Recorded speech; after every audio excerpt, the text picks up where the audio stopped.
Laws are being used to lock in the systematic oppression of women and girls. And I am sorry to observe that despite years of talk, gender inequality is on full display. Please forgive me, it's on full display in this hall as well. Less than 10% of speakers during this week's general debate are women. This is unacceptable, especially when we know that gender equality delivers for peace, sustainable development, climate action, and much more. That is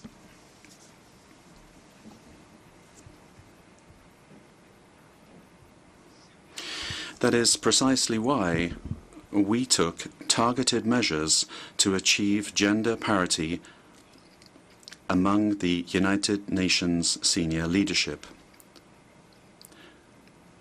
This is a goal that we have already achieved. It's doable. I call on male-dominated political and economic establishments around the world to do it as well. Excellencies, global inequalities are reflected and reinforced even in our own global institutions. The United Nations Security Council was designed by the victors of the Second World War. At the time, most of the African continent was still under colonial domination. To this day, Africa has no permanent seat on the world's preeminent Council of Peace. This must change.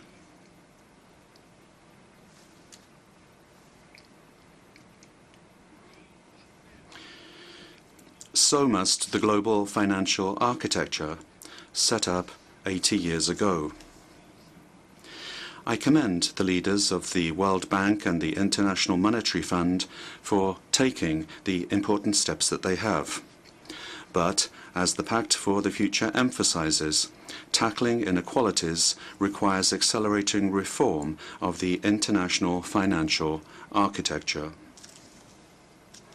Over the past 8 decades, the global economy has grown and transformed. The Bretton Woods institutions have not kept pace. They can no longer provide a global safety net or offer developing countries the level of support that they need. In the world's poorest countries, the debt interest payments now cost more on average than investments in education, health, and infrastructure combined. And around the world, more than 80% of Sustainable Development Goal targets are off track. Excellencies, getting back on track requires a surge of financing for the 2030 Agenda and the Paris Agreement. That means that G20 countries need to lead on an SDG stimulus of $500 billion a year. It means reforms to substantially increase the lending capacity of multilateral development banks and to enable them to massively scale up affordable long-term climate and development finance. It means expanding contingency financing through recycling of special drawing rights. And it means promoting long-term debt restructuring. Excellencies, I have no illusions about the obstacles to reform of the multilateral system. Those with political and economic power, or those who believe they have that power, are always reluctant to change. But the status quo is already draining their power. Without reform, fragmentation is inevitable, and global institutions will become less legitimate, less credible, and less effective. Excellencies, the third driver of our unsustainable world is uncertainty. The ground is shifting under our feet. Anxiety levels are off the charts, and young people in particular are counting on us and seeking solutions. Uncertainty is compounded by two existential threats: the climate crisis and the rapid advance of technology, in particular artificial intelligence. Excellencies, we are in a climate meltdown. Extreme temperatures, raging fires, droughts, and epic floods are not natural disasters. They are human disasters, increasingly fueled by fossil fuels. No country is spared.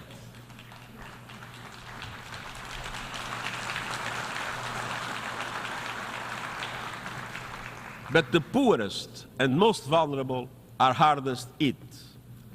Climate hazards are blowing a hole through the budgets of many African countries, costing up to 5% of GDP every year. And this is just the start.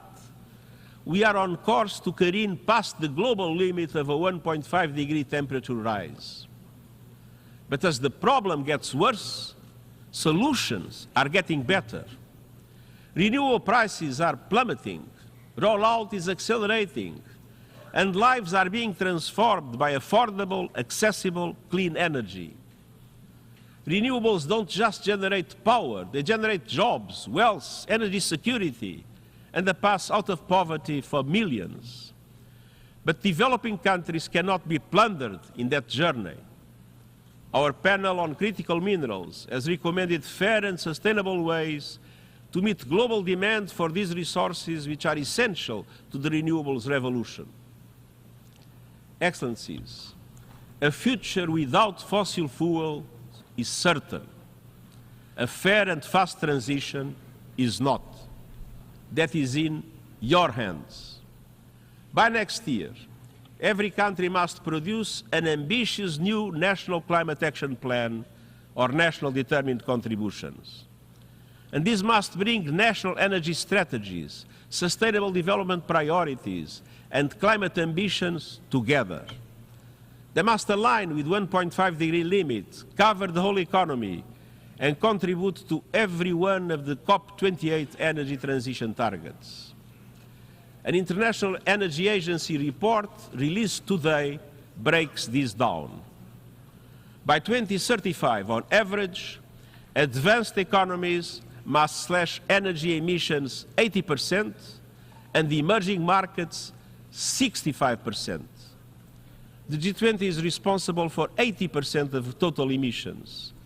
They must lead the charge, keeping with the principle of common but differentiated responsibilities and respective capabilities in the light of different national circumstances. But these must be done with a joint effort, pooling resources, scientific capacities, and proven and affordable technologies for all to be able to reach those targets.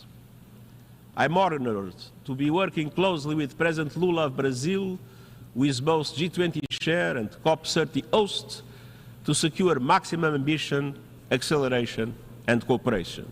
We just met for that purpose.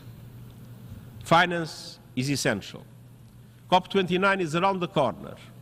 It must deliver a significant new finance goal.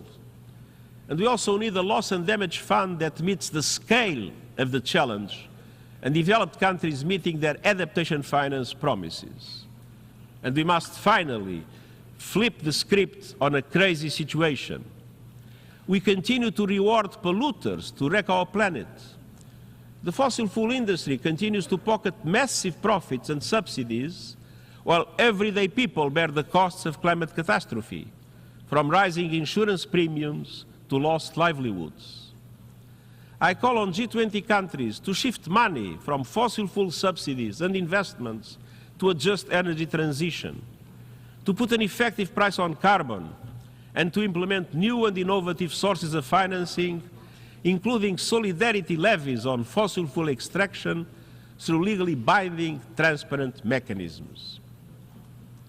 All by next year, and this taking into account that those who shoulder the blame must foot the bill. Polluters must pay.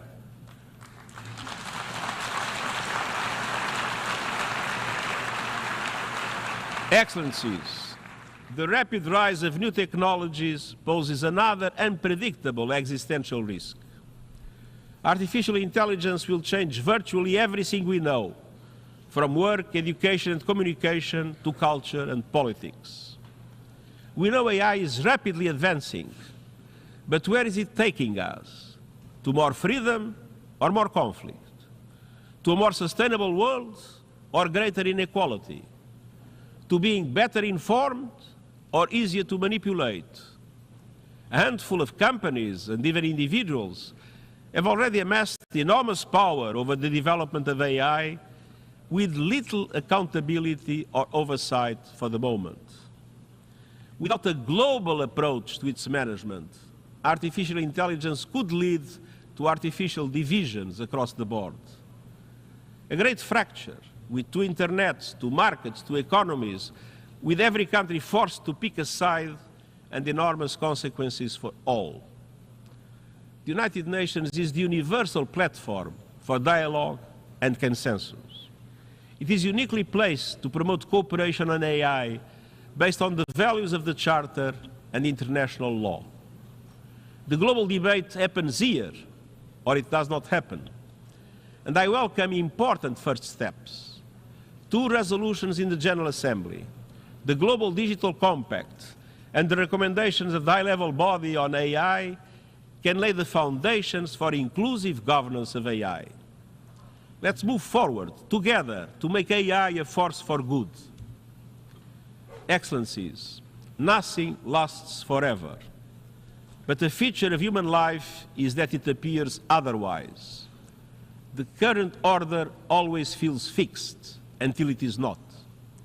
Across human history, we see empires rising and falling, old certainties crumbling, tectonic shifts in global affairs. Today, our course is unsustainable. It is in all our interests to manage the epic transformations underway, to choose the future we want, and to guide our world towards it. Many have said that the divisions and differences today are just too great, that it is impossible for us to come together for the common good. You proved that is not true. The Summit of the Future showed that with a spirit of dialogue and compromise, we can join forces to steer our world to a more sustainable path. It is not the end. It is the start of a journey, a compass in the whirlwind. Let's keep going. Let's move our world towards less impunity and more accountability, less inequality and more justice, less uncertainty and more opportunity. The people of the world are looking to us, and succeeding generations will look back on us. Let them find us on the side of the United Nations Charter, on the side of our shared values and principles, and on the right side of history. And I thank you.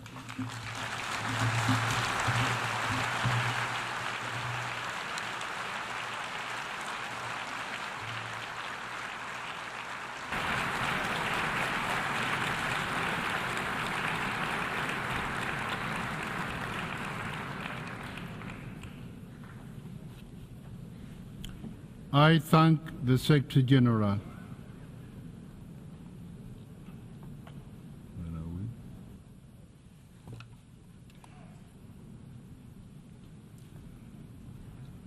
The Assembly will now turn to Agenda Item 8, entitled General Debate.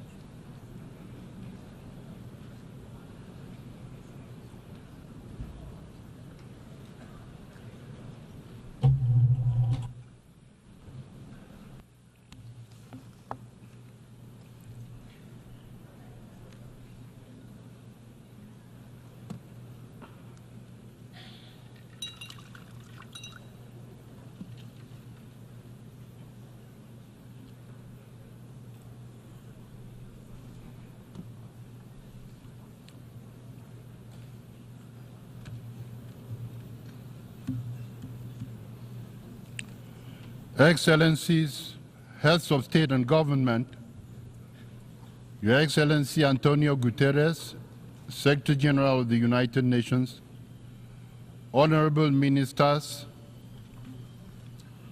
distinguished delegates, ladies and gentlemen, good morning. I extend a heartfelt welcome to the delegations from member states, observers, and esteemed guests. It is my profound honor and privilege to welcome you to this august hall for the general debate of the 79th session of the General Assembly. Before I proceed, I would like to recognize the presence here today of 9 of my predecessors, past presidents of the General Assembly. Although barely 2 weeks in the job, I can already appreciate the challenges they navigated through. The general debate remains one of the world's most inclusive, representative, and authoritative platforms for global reflection and collective action. This year, the urgency of our task cannot be overstated. We are falling behind in our pursuit of the Sustainable Development Goals. I am informed that with just 5 years to go, less than 18% of the goals have been achieved. Also, the climate crisis is no longer a distant threat. It is here now, ravaging ecosystems and dismantling the livelihoods of entire communities. Conflicts rage from the Middle East to Ukraine, from Haiti to South Sudan, leaving in their wake death, destruction, and immense suffering. I call for an immediate ceasefire in all these conflict settings.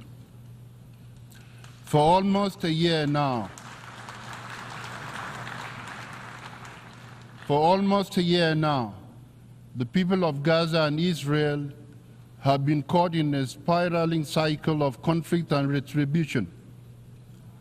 I take this opportunity to call for an immediate ceasefire for the Hamas-Israel war, the unconditional release of hostages, and for all parties to abide by international law, including international humanitarian law, and work towards a just and lasting solution grounded in the United Nations Charter, relevant resolutions, and international law ensuring dignity for both Palestinians and Israelis. Indeed, only a two-state solution can end the cycle of violence and instability, ensuring peace, security, and dignity for both Palestinians and Israelis. Excellencies, we should be coming together for peace and the well-being of our citizens. We should not divert essential resources into military stockpiles, fueling an arms race never before seen since the Cold War era. Nuclear weapons continue to be a threat to humanity and to our planet. A nuclear war must never be fought. Conditions for their use or accidental explosion must always be avoided. We call for urgent measures for the abolition of these tools of the annihilation of the human race and our environment. Old hatreds rooted in prejudice and ignorance persist, and new divisions arise where none should exist. In the recent past, mistrust among states has grown steadily, complicating prospects for peaceful settlement of interstate disputes. It is time to invest more in building trust and practicing dialogue. Constant dialogue is a powerful weapon for all governments have in their hands. Trust and dialogue are integral parts of our human dignity and precondition for lasting peace and security. Excellencies, Gender equality remains a distant goal as many women and girls around the world continue to be denied their basic rights, justice, and opportunities. Globally, we witness a troubling regression in the protection of human rights and human dignity. Millions remain trapped in poverty, their lives restricted by forces beyond their control. Forced labor and modern slavery, extending even to young boys and girls of school age, are an insult to human dignity. They must be combated in every society at all times. Excellencies, there is an urgent need to reform the international financial system as too many countries remain burdened by crippling debt, forced to choose between servicing loans and improving the lives of their citizens. Meanwhile, the digital divide continues to widen, cutting off entire populations from the tools needed to succeed in the 21st century.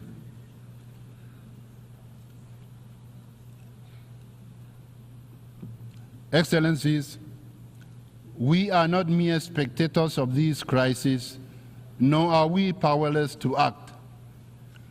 Within this hall are the leaders and representatives of the world's nations, the very people with the authority and responsibility to shape the course of our shared future. At our disposal is one of the most powerful tools for positive change: international cooperation grounded in the undeniable truth that even the most powerful nation cannot solve these complex borderless challenges alone. This truth was reaffirmed through our efforts at the Summit of the Future and the consensus adoption of the Pact of the Future. The Pact of the Future charts a path forward, reinvigorating our multilateral institutions with renewed energy, focus, and clarity to meet the demands of a rapidly changing world. Let us build on this momentum. Excellencies, a better world begins with unlocking the potential of we, the peoples of the world. Freedom and good governance ensure that no one, no individual, no community is left behind. In this endeavor, we must never overlook the challenges faced by the small island developing states, the landlocked developing states, the least developing countries, and the small states.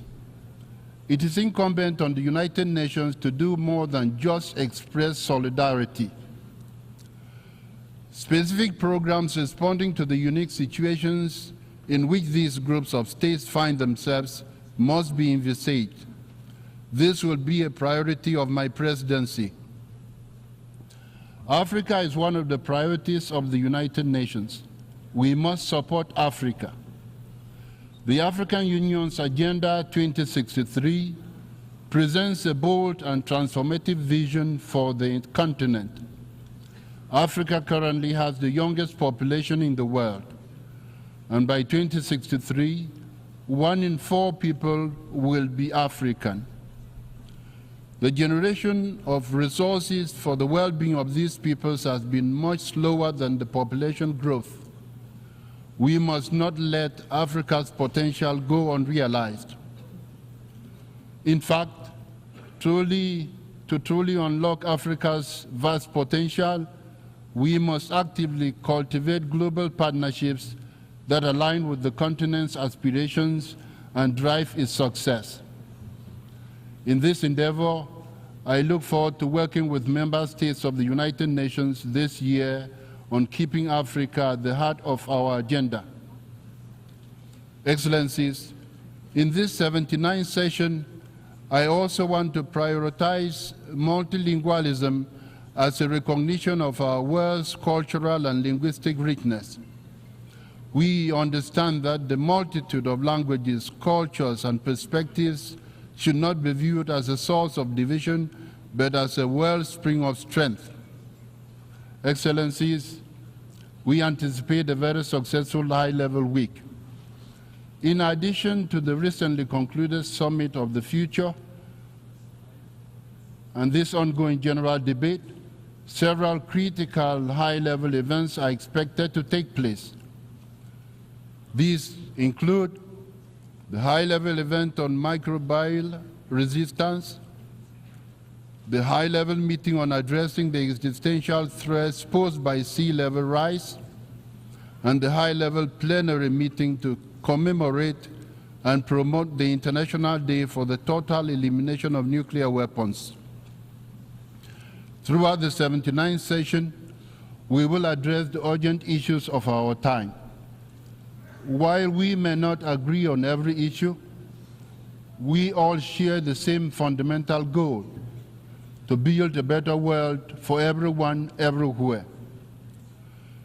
Here today are representatives from 193 member states, each embodying our collective aspirations, each guided by a shared vision. The path ahead is difficult, fraught with obstacles that may at times seem insurmountable, but they are not impassable. We have the tools, the knowledge, and the collective will to overcome these challenges if we act together with courage and conviction. Thank you.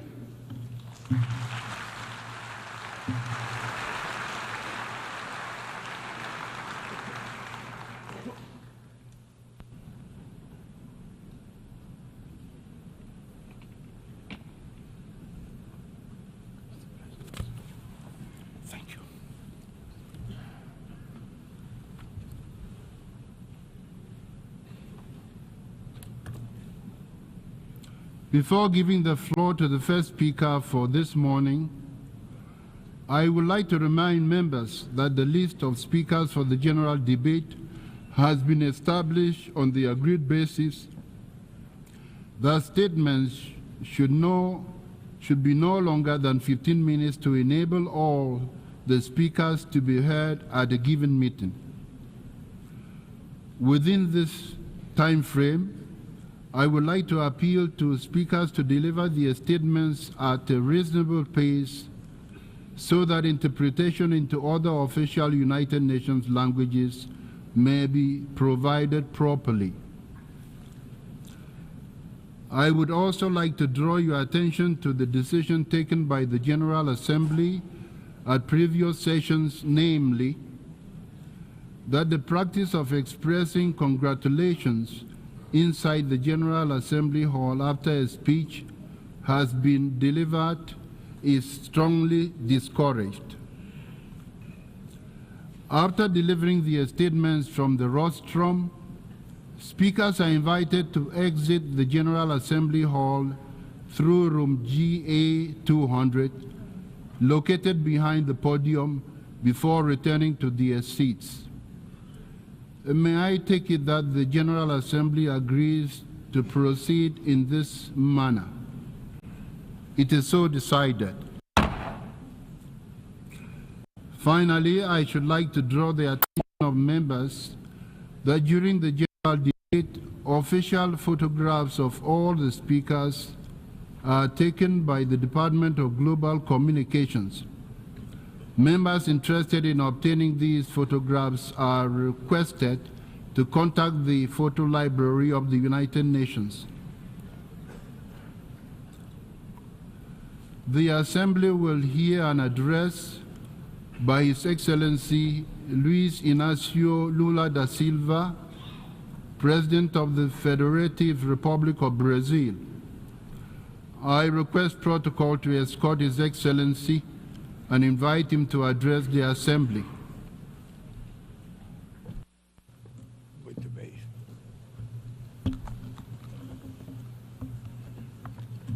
Meus cumprimentos. My greetings to the President of the General Assembly, Mr. Yang. I would like to greet the Secretary General, Antonio Guterres, and each of the heads of state and government and delegates present. I'd like to address specifically to the Palestinian delegation who is taking part in this opening session for the first time, a bit as an observer member.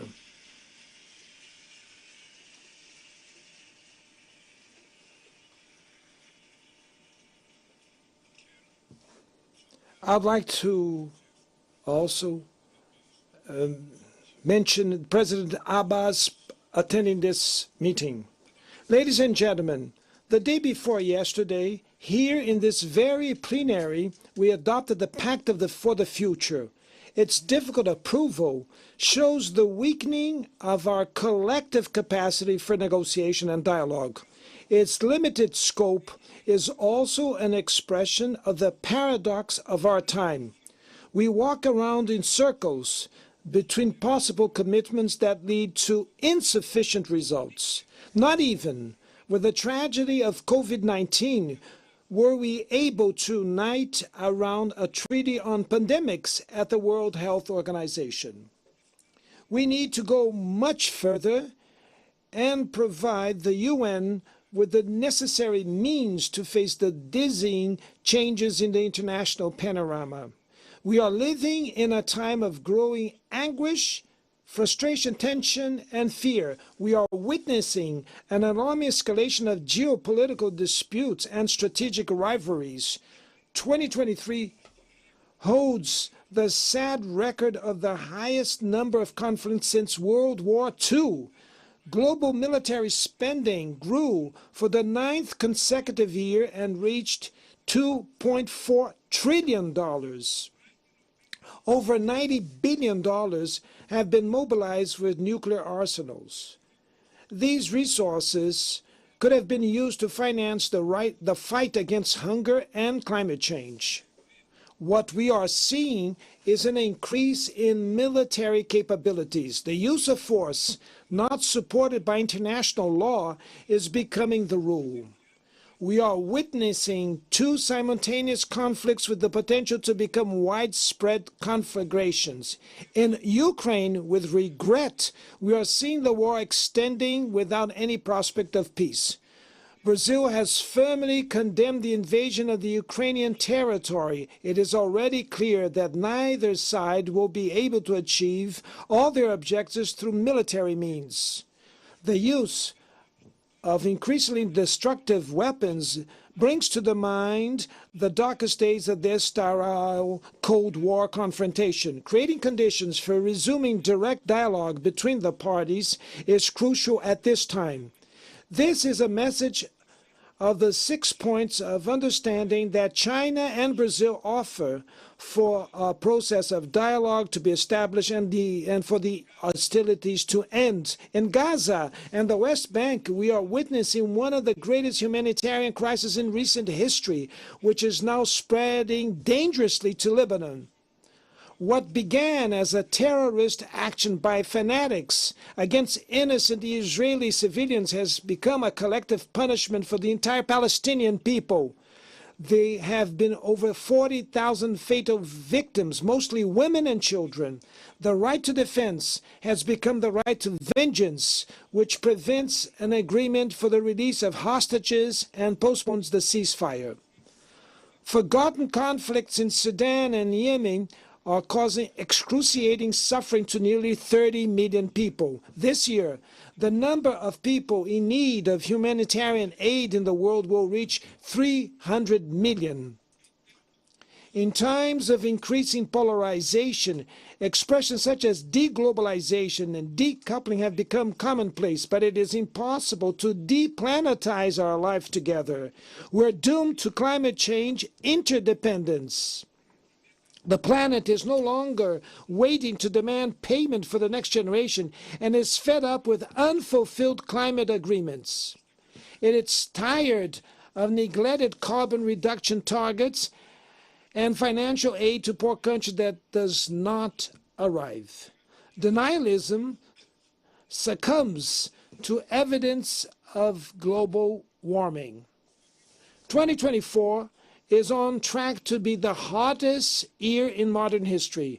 Hurricanes in the Caribbean, typhoons in Asia, droughts and floods in Africa, torrential rains in Europe leave a trail of death and destruction. In the south of Brazil, we had the biggest flood since 1941.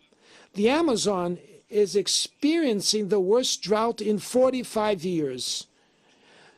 The forest fires have spread across the country and have already devoured 5 million hectares in August alone. My government does not outsource responsibilities, nor does it abdicate its sovereignty. We have done already a lot, but we know that much more needs to be done. In addition to facing the challenge of climate crisis, we're fighting against those who profit with environmental degradation. We will not tolerate environmental crimes, illegal mining, and organized crime. We reduced the deforestation in the Amazon by 50% in the last year, and we will eradicate it by 2030. It is no longer acceptable to think about solutions for tropical forests without listening to the indigenous peoples, traditional communities, and all those that live in them. Our sustainable development vision is based on the potential of the bioeconomy.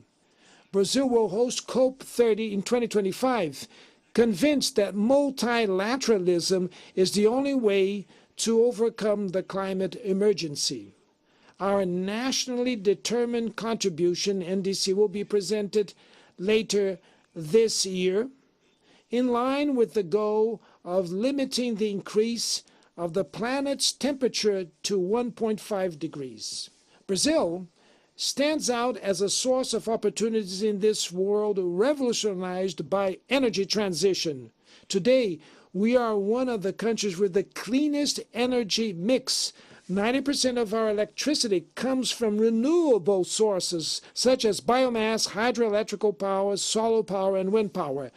We made the choice for biofuels 50 years ago, long before the discussion about alternative energies gained traction. We are in the forefront of other important niches, such as green hydrogen production. It is time to face the debate about the slow pace of the planet's decarbonization and work for an economy less reliant on fossil fuels.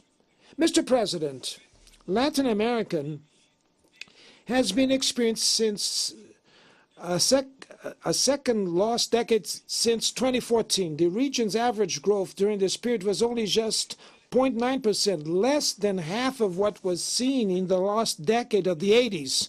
This combination of low growth and high levels of inequality results in harmful effects on the political landscape. Engulfed by disputes often unrelated to the region, our vocation for cooperation and understanding has been weakened. It is unjustified keeping Cuba on a unilateral list of states that allegedly promote terrorism. And also that this is undue, it reaches the most vulnerable countries. In Haiti, it's urgent to combine actions to restore public order and promote development. In Brazil, defending democracy implies impermanent action against extremist, messianic, and totalitarian attacks which spread hatred, intolerance, and resentment. It was on its behalf that Brazilians defeated dictators and tyrants who tried to undermine institutions and put them at the service of reactionary interests.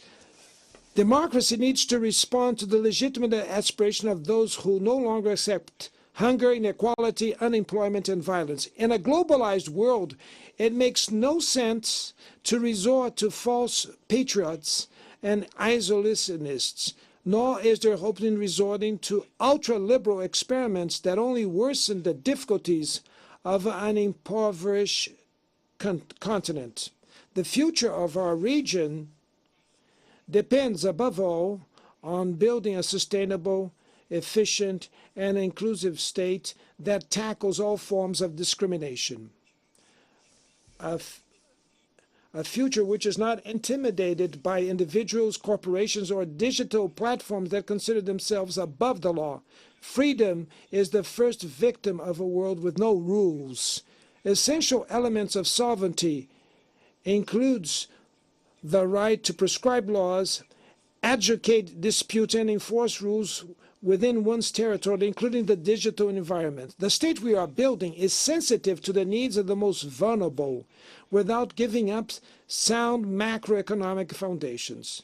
The false opposition between state and market was abandoned by developed nations, which returned to practice active industrial policies and strong regulation of the domestic economy. In the area of artificial intelligence, we are experiencing the consolidation of asymmetries that lead to a true knowledge oligopoly. The unprecedented concentration in the hands of a small number of people and companies based in an even smaller number of countries is advancing. We are interested in emancipatory artificial intelligence, which also has the face of the global south and which strengthens cultural diversity, that respects human rights, protects personal data, and promotes information integrity. And above all, that it will be a tool for peace, not for war. We need an intergovernment governance of artificial intelligence in which all states have a seat. Mr. President, conditions for accessing financial